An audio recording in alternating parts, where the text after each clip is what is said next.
So I'm actually going to solve number 6 in 2 different ways. We can do just a plain old U substitution and we can get the answer.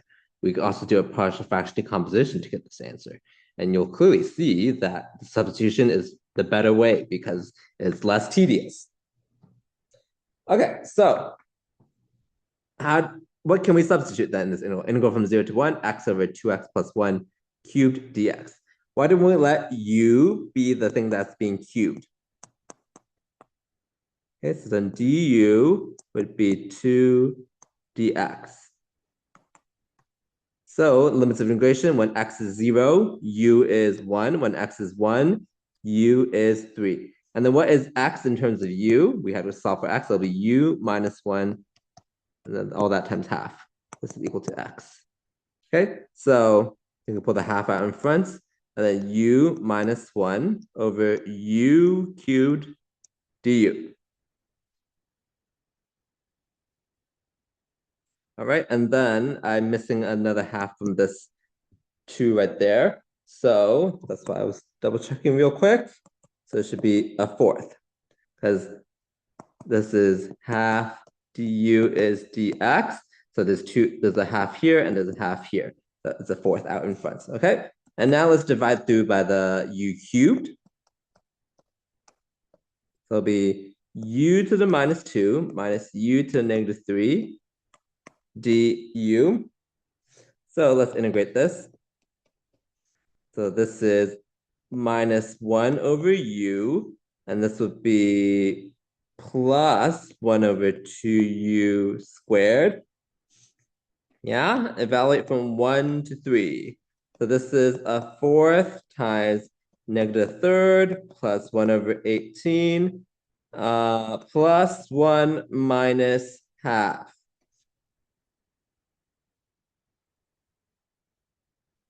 Did I do this right? I'm double checking my answer. Yes, and then if we really want to simplify this, way too risky. So I would, if on their midterm or exam, I would just box that. I would sacrifice the 1 point for not simplifying if your professor requires it. But if you have time at the end, try to simplify it. You should get 1 over 18. Okay, this is one way to solve this. Now let's solve it the not as nice way, partial fraction decomposition. So actually, if you're actually studying for an exam or just practicing your integration techniques for an upcoming exam, this is good practice to actually solve this integral in 2 different ways. And you should get the same answer, 1 over 18. If you do, then that is a good indicator that your techniques of integration are solid. Okay, at least the mechanics of solving it. Okay, deciding the technique is a different story, but at least doing the techniques correctly is a good indicator already for your exam. Okay, so let's solve this with partial fraction decomposition. The problem is this is tedious because there's 3 repeating terms. Okay, so how do we handle 3 repeating linear terms? It's like this. Remember a over 2x plus 1 plus v over 2x plus 1 squared plus c over 2x plus 1 cubed. This is equal to the integrand. Okay, so we multiply both sides by the denominator, 2x plus 1 cubed. Then we get a times 2x plus 1 squared plus b. My thing's lagging a little bit, I think.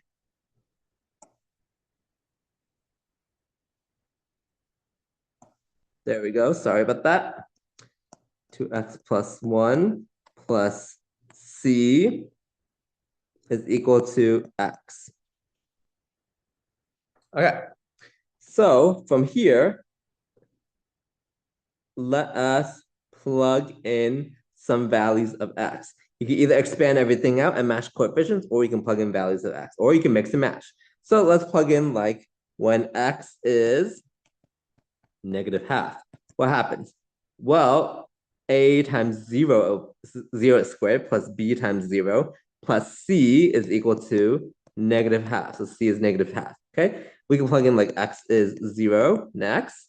Then we would get A plus B plus C, which is negative half, is equal to 0. Okay, we can plug in x is negative 1 as well. Then we would get, that's 1 minus 2, which is negative 1. We squared, that's just A. Here we would get minus B and then plus half, or plus negative half because plus C, and C is negative half. So minus half is equal to 0.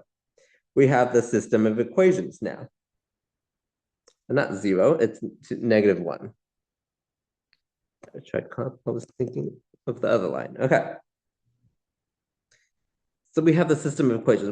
What if we just add these two equations? We get 2a, we're adding, so we would get minus 1 is equal to negative 1, which means a is equal to 1. No, sorry, a is 0, because it'll be 2a equals 0, and so the a is 0, yeah. And then b is equal to, if a is 0, then b is half. Let me check if I did it right in my head. Yes, okay. So we have our coefficients for the partial fractions, okay? So I'm going to do some erasing now because I don't have much space in this PowerPoint setup over here. C is negative half, I want that. Okay, so this is integral from 0 to 1. A was 0, so we don't have this term at all. B is half, so half over 2x plus 1 squared. Okay, and then we have C is minus half, so minus half over 2x plus 1 cubed all by dx. Okay, so we broke it up into these partial fractions right here. All right, let me do some erasing now to clear space. Okay, I'll let you, while I'm erasing, think about what to do next. Should be straightforward now. Okay, for both of these, we just need the power rule, actually. We can do another U sub if we really wanted to.